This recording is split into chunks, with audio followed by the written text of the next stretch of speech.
So ito po yung sunod. Mga kababayan, ganito po ang problema ngayon ng mga bilyar. Ang mga bilyar, mga kababayan, kinasuhan po sila ng Security Exchange and Commission dahil sa panglilinlang nila sa kanilang dinideclared na asset. Pakinig ko sa inyo ha, mga kababayan. Kinasuhan po ngayon ng Security Exchange and Commission ang buong pamilyang bilyar. Ito po, pakinggan nyo po ha, mga kababayan. Haharap sa criminal complaint ng Villar Land Holdings Corporation dahil sa mga alegasyon ng market manipulation, insider trading at misleading disclosures. Sa reklamo ng Securities and Exchange Commission, kabilang sa respondent sina ultrabilyonaryo at Villar Land Chairperson Manny Villar, asawang si dating Senator Cynthia Villar, Patay. at mga anak na sina Senators Camille at Mark Villar. Patay. Ayon sa SEC, nag-ugat ito sa publicly disclosed 2024 financial statements ng kumpanya na nag-ulat ng 1.33 trillion pesos at net income na aabot sa halos 1 trillion pesos. Isang malaking paglobo mula sa 1.46 billion pesos noong nakaraang taon. Ayon sa kumpanya, attributed ang increase sa umano'y revaluation ng real estate holdings nito. Nang magsumite muli ang kumpanya ng anilay full audited financial statements, nag-ulat ito ng 35.7 billion pesos worth of total assets lang. Malayo sa trillion peso figures na una nilang isinapubliko.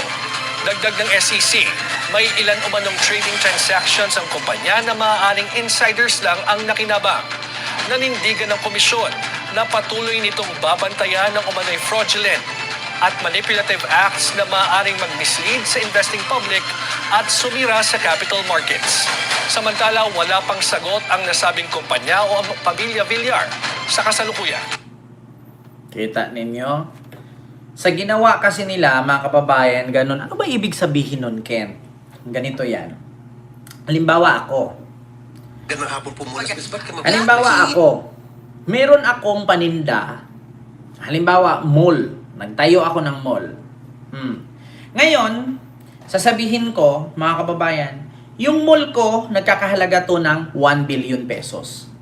Mall, worth 1 billion. Kapag ka nag-arkila ka ng pwesto dyan sa loob ng mall ko, 20,000 a month.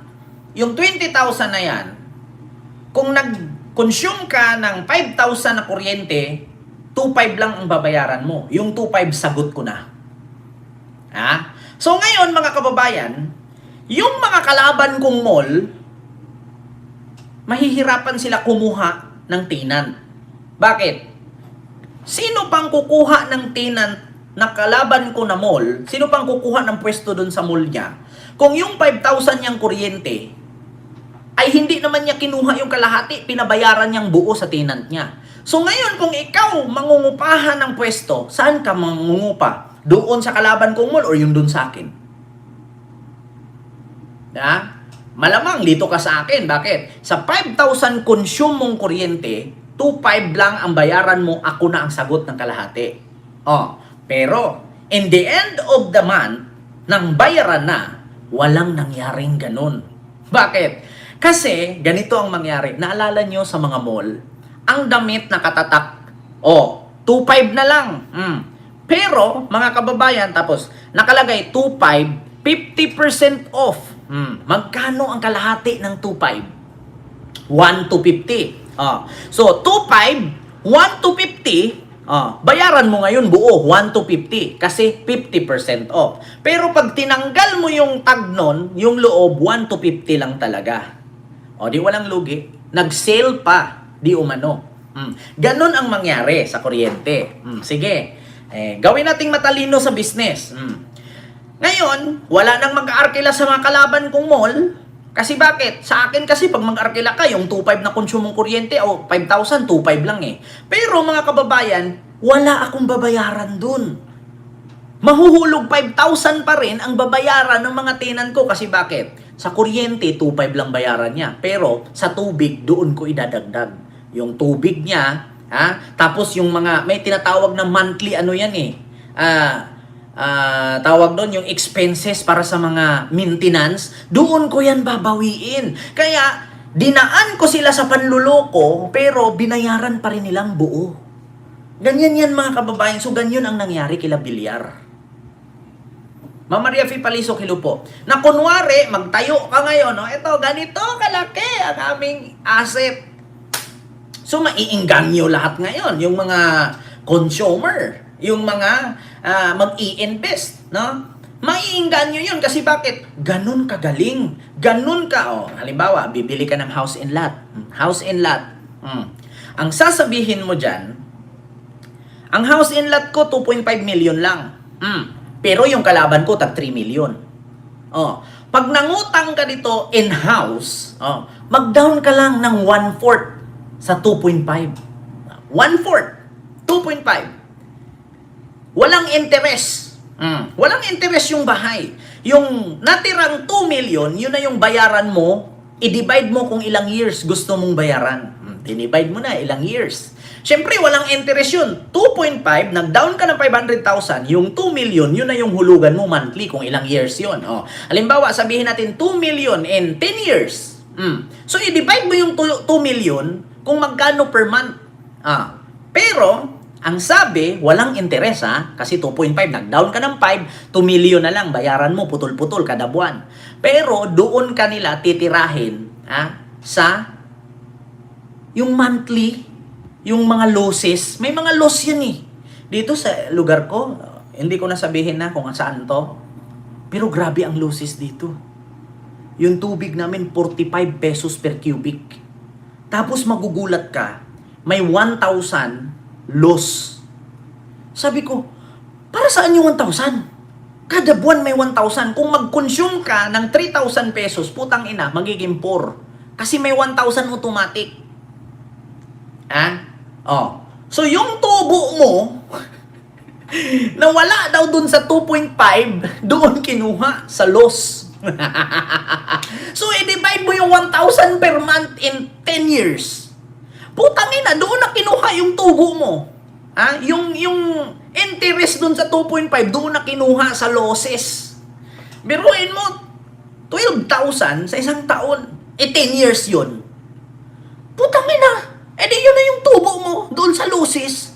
Ganon kagaling ang mga businesses, mga kababayan. Maskin mangupahan ka nga ng bahay. Maskin mangupahan ka ng bahay, ganyan ang ginagawa ng may-ari ng bahay. Dito sa kuryente, pinapatay ka na. Bakit? 10 kwarto, 9 na kontador. So, nasaan yung pang-10? Yung sa may-ari. 10 ang kwarto, Yung may-ari sa pinakataas, kayo mga tenant nasa baba. Layer-layer yan, per floor. So, 10 kwarto, 9 lang ang kontador. So ngayon, ibig sabihin, kayong 9 na nangupahan, kayo yung magbabayad sa kuryente ng may-ari. Kasi dapat 10 ang kontador, 10 kwarto yan eh. Pero bakit 9 lang? Kaya nga may submeter, kasi yung submeter pwede mong matamatahin yan eh. Ganun mga kababayan ang nangyari. Nung nasilip ngayon ng Security Exchange and Commission, ayun, nabulilyaso, nabukayo. Nabukayo. Diba? Ganon yun, mga kababayan. Siyempre, sino ba namang investor hindi maiinganyo? Sasabihin mo, ako si Ken, trilyonaryo ako dito sa Pilipinas. Sino ang gusto mag-invest ng lupa ko? Siyempre, ang daming mag-i-invest. Bakit? Naging trilyonaryo. Kasi mga kababayan, yung sakit nating mga Pilipino, yung sakit nating mga Pilipino, makita mo lang ganda ng kotse, tangos ng ilong, kinis ng balat, tapos nagbibenta ng pampaputi, kumuha ka na. Di ba? Naalala nyo dati, yung mga Herbalife, yung ano pa yung mga pampaputi ng mga juice, yung 'di ba, meron pang I am global, 'di ba? 'Di ba? May Herbalife, may global, may ano ba 'yon? May mga ganon ng mga juice, yung bagbag. Mag-avail ka ng 10 karton, may libre isa. Kasi bakit? Tignan mo si Kent, nagka-sports car. Di ba? Nagkabahay. Ano ang binibenta niya? Juice, Vita Plus. Kaya ako, kukuha din ako niyan. 10 karton. May libre 2. So, 12 na. Magbenta tayo ng Vita Plus. Bakit? Kita mo yung kaibigan ni Ken? Yumaman din. Nagka-sports car dahil sa Vita Plus. Ano nangyari sa mga nagtitinda ng Vita Plus? Anong nangyayari sa mga nagtitinda ng glutathione? Yumaman? Di ba? Ganon ang estilo. Ang mga sakit kasi ng Pilipino, mabilis mauto. Mabilis mauto. Kasi, nakita, siyempre ako mag-i-endorso. Sino ba namang magtitinda na mag-i-endorso ka nang hindi tugma doon sa kanyang endorsement?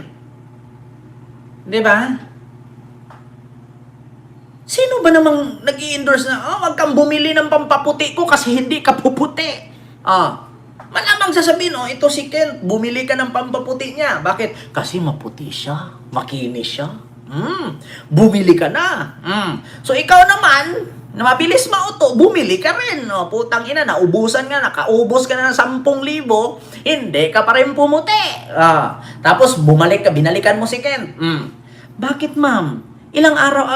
Ilang beses ka po ba uminom sa isang araw? Sabi mo 3. Ganito po yan, ma'am.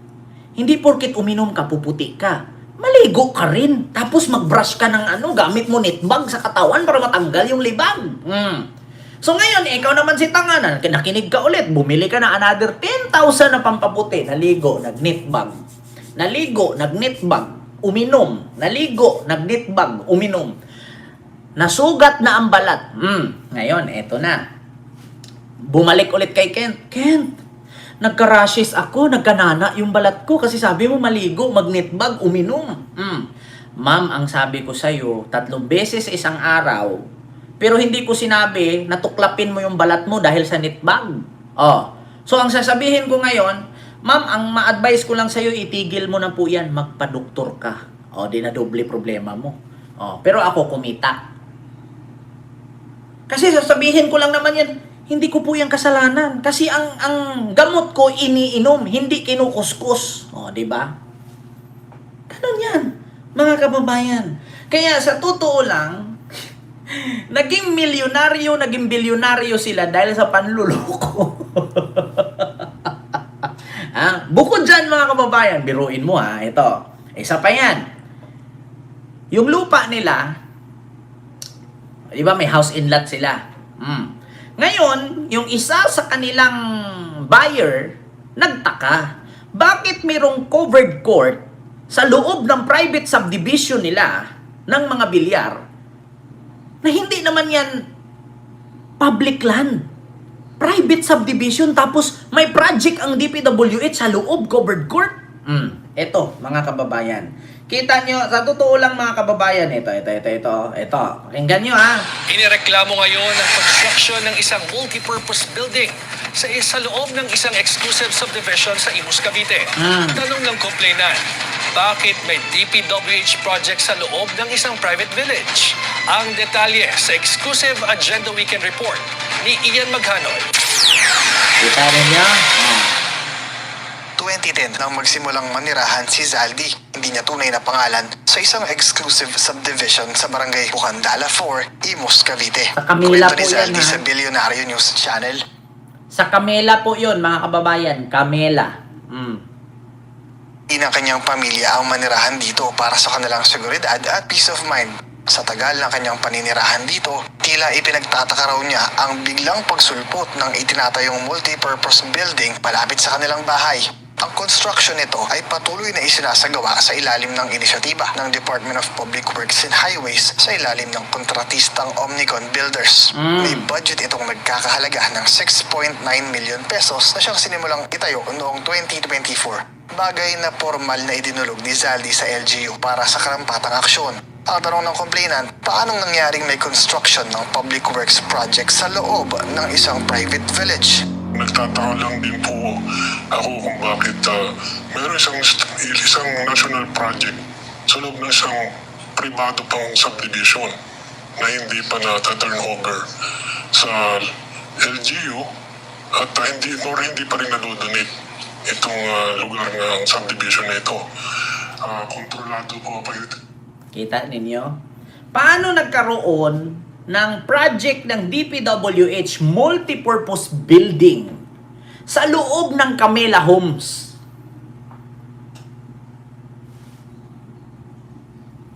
Yan ang malaking tanong ngayon. Bakit nagkaroon ng multipurpose building sa loob ng Camela Homes, Imus, Cavite, i-private ng pagmamayari ng mga bilyar yan? Bakit mayroong multipurpose building sa loob? Paano nangyari? Kaya nga sabi ni Mark Santos, no? Congressman Mark Santos. Ito, hanapin natin na Kong Mark Santos Bilyar. Ito. Ang tanong ng marami, anong pumasok sa isipan mo at naisip mo, labanan ko si Cynthia Villar? That's a very good question, ano? Sa totoo lang, not in my wildest dream talaga na tumakbo and to fight against the well-entrenched family in Las Piñas. Karen, if you can imagine, pinakamayaman, #1 sa Forbes list, and yung since 1992, Karen, it's a historical record dito sa Las Piñas kasi since 1992, nasa Villar ang mga congressional representative namin dito sa Las Piñas. But kasi alam mo, grounded tayo eh. Nagkaroon dito. Investigasyon ni Congressman Mark Santos ng Las Piñas sa DPWH nagsimula lang matapos mawala sa kanya ang 450 million pesos. Nawala. Bigla pong inilipat yung pondo sa region. Tapos biglang na-recover. So may na-recover akong 450 million. No? Paano nangyari ito? Pagkatapos mahalal, inaasahan ni Congressman Mark Santos na siya ang magkokontrol sa pondo na 450 million pesos para sa distrito niya. Pero ang pondo ay nailipat sa regional office. Senadora Cynthia Villar, nilinaw ang kumalat na video ng pagkumpronta nito kay Councilor Mark Anthony Sa. Iginiit ni Senador Mark Villar na walang basihan ang mga aligasyon sa kanya. Sa gitna... Villar's double 50. Uy, sikat na si... So paano na? President? Sa totoo lang mga kababayan, mismo, hindi ko lang makita yung video eh. Yung binulgar ni Mark Villar. Ito po yun. Hugas kamay si dating DPWH at Senador Mark Villar sa flood control scandal sa pagharap niya sa Independent Commission for Infrastructure o ICI. Ang detalye sa agenda report ni Ivy Reyes. Ang ganyan yan na mga kababayan. Sa unang pagtestigo ni Senator Mark Villar sa Independent Commission for Infrastructure o ICI, nanindigan ng dating DPWH Secretary na wala siyang kinalaman sa mga kontrata na nahawakan ng kanyang pinsan na si former Las Piñas Councilor Carlo Aguilar sa INE Construction. Sa ulat ng Billionaire News Channel, nakalista si Aguilar bilang Authorized Managing Officer ng INE noong 2024. Under investigation na rin ang mga Villar ngayon matapos kumpirmahin ng DOJ na sisilipin nila ang koneksyon ng pamilya sa usapin ng flood control projects. He didn't deny he was the cousin of the senator, but at the same time he said that if there's any contract, it happened after his term. Biruin nyo, i-deny na hindi daw niya alam na may kontrata ang kanyang pinsan. Eh di ba yung pinsan niya tumakas na pa Japan? Tapos biruin nyo mga kababayan, 18 billion. 18 billion project. Ganito kasi ang nangyari sa issue ng mga bilyar. Mga kababayan, meron silang village, subdivision. Yung kalsada mula sa highway, kinunik papunta sa subdivision. So sinong gumastos? DPWH. Na ang dapat gumastos sa kalsada nila ay sila mismo. Yung mga flood control sa gilid ng ilog, sa gilid ng subdivision nila, sinong gumastos? DPWH. Na imbis sila ang gagastos kasi village nila yan. Kita nyo yan? Yung kalsada from phase 1 to phase 5, lahat yan DPWH ang may gawa. Na dapat ang magpagawa niyan ay ang mga bilyar kasi pribadong village yan. Pag bumili ka ng lupa, sa kanila ang pera. Pero kapag pumasok ka dyan, pera ng gobyerno ang ginasto sa kalsada. Pwede ba yung ganun? Ha? Pwede ba yung ganun? O, pakinggan nyo. Isa lang ang sinabi ni Senator Villar sa media. Organic si former Bulacan District Engineer Henry Alcantara sa DPWH. Nagsilbing opisyal ng ahensya si Alcantara sa ilalim ni Villar na siya ring nagtalaga kay former Undersecretary Roberto Bernardo. Isa ring Biruin mo. Organic si Alcantara pero nagbalik ng 100 million.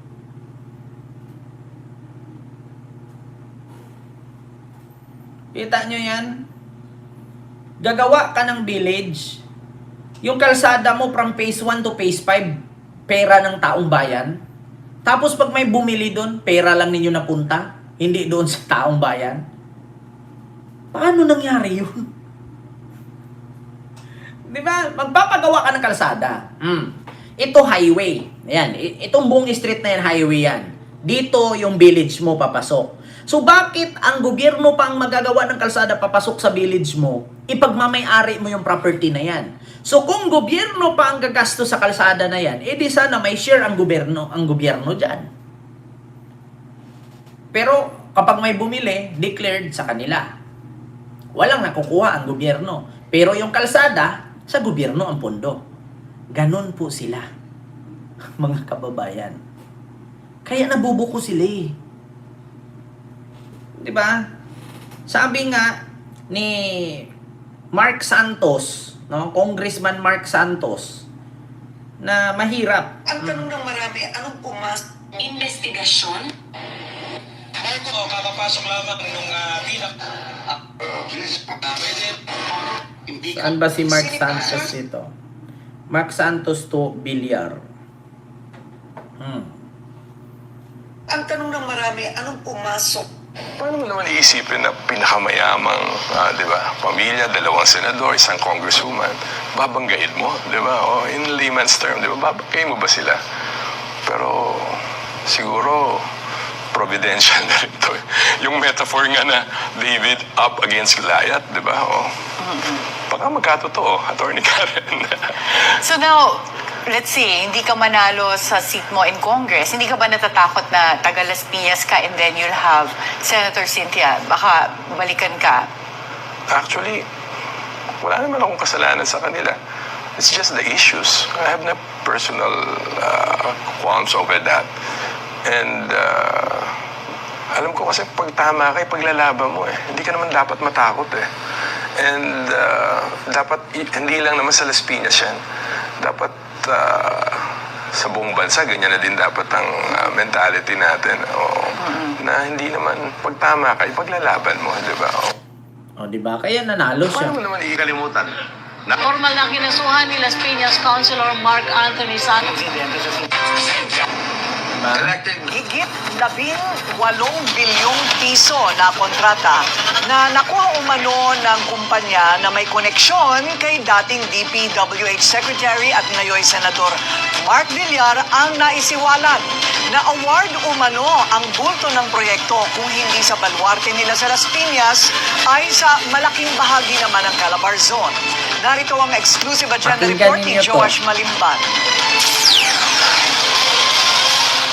We have to push for more accountability sa mga projects. Dapat dagdagan pa yung mga measures natin para hindi na maulit yung mga substandard projects. August 19, 2025, nang magsalita si Senator Mark Villar sa Senate Blue Ribbon Committee para isulong ang pagkakaroon ng isang master plan sa flood control projects at pagpapalakas ng accountability measures sa mga proyekto ng pamahalaan. Si Senator Mark ang nagsilbing DPWH Secretary sa Administrasyong Duterte mula 2016 hanggang 2021. Siya rin ang naglagay sa pwesto ng ilan sa mga itinuturing na BJC Boys o Bulacan Group of Contractors na ilan sa most controversial personalities ngayon sa flood control scandal. Sa pagsusuri ng Billionaire News Channel sa datos ng DPWH, napag-alaman ng aming team na ang isa sa top public works contractor sa Las Piñas na siyang kilalang baluarte ng mga Villar ay pagmamay-ari mismo ng pinsan ni Senator Mark. Ayon sa datos ng Pinsan. DPWH, nakapagtala ang I&E Construction Corporation ng mahigit 4 billion pesos worth of public works contracts sa National Capital Region mula 4 billion. 2016 hanggang 2025. 84 out of 89 projects nila sa Metro Manila matatagpuan sa Las Piñas na nagkakahalaga ng 3.5 billion pesos. Pero sa pagsusuri ng Billionaire News Channel, tila mas malaki ang nakubra nilang mga kontrata sa Calabarzon. From 2016 to 2025, nakakuha ng 45 DPWH contracts ang kumpanya na aabot sa 4.6 billion pesos. Yan ay sa kabila 12 na. ng hindi nila pagkakaroon ng proyekto noong 2018 at 2019. Ayon sa datos ng DPWH, pinakamalaking bulto ng kanilang mga kontrata sa Calabarzon makikita sa iba't ibang bayan ng Cavite, na siyang kilalang lugar din ng ilan sa mga massive private at real estate properties ng mga Villar. Kita ninyo? Yung pinakamaraming bulto na nagkakahalaga ng 8 billion project ay nasa kanilang private property. Kita nyo yan? So ano ba yung mga project na yun? Yun yung mga flood control, yun yung mga kalsada, from phase 1 to phase 5, doon binulto lahat. So hindi na sila gumastos ng kalsada. Gobyerno ang gumastos. Pero pag bumili ka, sa kanila punta ang bayad, hindi sa gobyerno. Kita mo yan? Continue. Ang kasalukuyang authorized managing officer ng kumpanya, si former Las Piñas Councilor Carlo Aguilar. Natalo siya sa nakaraang halalan. O, biruin nyo pa, yung may-ari ng construction company, pinsan ni Mark Villar. Alam nyo ba na bawal sa government yan kasi conflict of interest ang tawag dyan? Kapag ikaw, DPWH Secretary, bawal kang magbigay ng proyekto sa pinsan mo na may negosyong construction company. Kasi bakit? Conflict of interest yan, which is katulad kay Bongo. Bawal si Bongo tumanggap ang kanyang kamag-anak ng project mula sa government kasi senador si Bongo. O, diba? Conflict of interest yan. O, so ngayon, mga kababayan, ano bang basihan para makasuhan ng plunder because of conflict of interest? Kapag kumubra ang kamag-anak mo ng 50 million project pondo halaga. So, kila Villar, billion po. Times 50. Ka 50 million times 50. Ka 50 million ang 8 billion. Times 40 pa nga eh. Times 40. 8 times 5, 40. Matapos kalabanin sa pagka-mayor, ang pinsan din nitong si April Aguilar. Tumakbo si Carlos sa ilalim ng Villar Matriarch at nooy congressional candidate na si former Senator Cynthia Villar. Sa mga nakalap na dokumento ng Billionaire News Channel, tila nailipat lamang ang kumpanya sa pangalan ni Carlo Aguilar nitong nakaraang taon. Base yan sa isang 2024 contract ng DPWH. Sa isang 2017 contract naman, isang Manuel Ilagan ang nakalagay na presidente ng kumpanya. Sa 2022 contract naman na ito, isang Maria Angelica Amy Ilagan na ang nakalistang presidente. Ayon sa neophyte congressman ng Las Piñas City na si Mark Santos, kilala ang mga Ilagan, Aguilar at mga Villar bilang malalapit na pamilya sa isa't isa. I think it's well known naman dito sa Las Piñas na matagal na nilang kakilala yung mga Ilagan at maraming kontratang nakuha dito sa Las Piñas, especially during the time ni Senator Mark Villar when he was the DPWH secretary during that time. Bukod sa I&D Construction, inilahad din sa amin ni Congressman Santos na mayroon pang isang kumpanya ang pinsan ng mga Villar na nakakubra rin ng hundreds of millions of pesos worth of DPWH contracts. Ayon sa sumbong sa Pangulo.ph, nakakubra ang Motion Trade Development Corporation ng 4 na flood control projects mula 2022 sa mga lalawigan ng Cavite at Quezon. Aabot ang presyo ng mga kontrata sa 390.9 million pesos. Ang authorized managing officer, mismong si Carlo Aguilar din. Sa pagsusuri ng Billionaire News Channel, walang kontratang hinahawakan ng Motion Trade ng mag-isa at laging may ka-joint venture. Dalawa ang nakita naming common companies na laging katuwang ng Motion Trade. Una, ang I&E na pagmamayari rin ng mga Aguilar. At ikalawa naman, ang Omnicon Builders na pagmamayari ng isang Lloyda Dumali. Kanina yung nakita nyo, yung isang multipurpose building na nandoon sa Imus, Cavite, sa loob ng Camila Homes, Omnicon Builders po ang gumawa. So paano nagkaroon ng ganun sa loob ng isang pribadong subdivision? Nakita ang aming team ng dalawang kontrata ng Motion Trade at Omnicon Builders sa Las Piñas, parehong flood control structures na nagkakahalaga ng 93.5 million at 85.9 million pesos.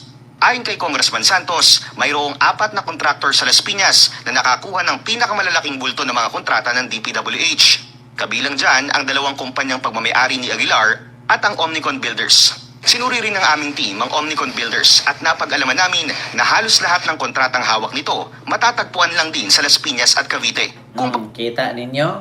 Ang lahat ng kontrata ng Omnicon Builders ay matatagpuan sa Las Piñas at Cavite.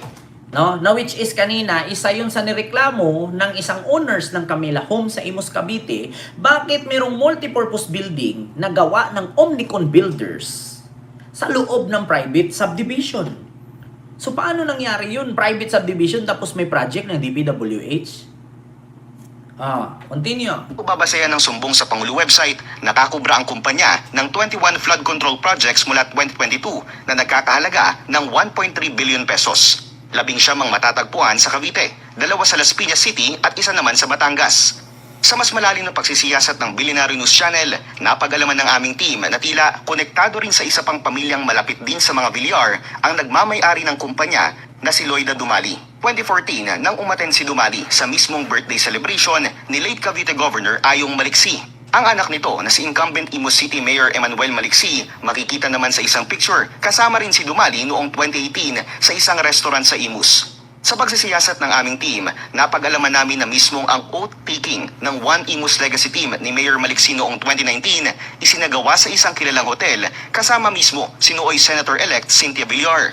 Sa isang 2025 post naman, dumalaw ang Diwa Party List sa pangunguna ng isang Baby Aguilar sa Imus para maghatid ng kanilang tulong sa lungsod. Hindi nakaupo ang Diwa Party List sa 20th Congress, pero mula 2010 hanggang 2019, naupo bilang representative nito ang asawa ni Senator Mark Villar na si ngayon DSWD Undersecretary Emeline Aglipay Villar. Ang kapatid ni Yusek Emily na si Michael Aglipay naman ang humalili bilang representative ng party list. Si former Congressman Aglipay rin ang nakalagay na CEO ng Maxi Homeland and Development Incorporated, isang kumpanya na una nang inireport ng Philippine Center for Investigative Journalism na na-acquire ni Senator Mark mula pa noong 2009. Kung susumahin, aabot sa 233 projects o katumbas ng 9.8 billion pesos ang mga kontratang nakuha ng Omnicon Builders sa NCR at Calabarzon mula 2016. Pinakamalalaking bulto nito, 9.8 billion Omnicon Builders.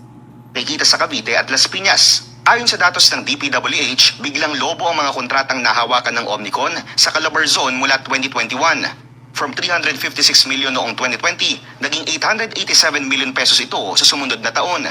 By 2024 and 2025, umaabot na sa mahigit 2 billion pesos ang mga nakukuha nitong kontrata sa rehiyon.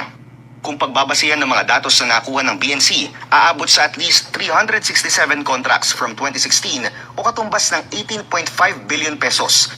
Diba? 18.5 billion pesos. Cavite, Las Piñas. Saan? Sa loob ng subdivision. Tapos pag may bumili, sa kanila lang. Tapos yung mga kalsada, flood control, sa tax natin galing. Ano yun? Bakit may ganon? Ano nangyari, Mars? Diba? So yun lang po mga kababayan.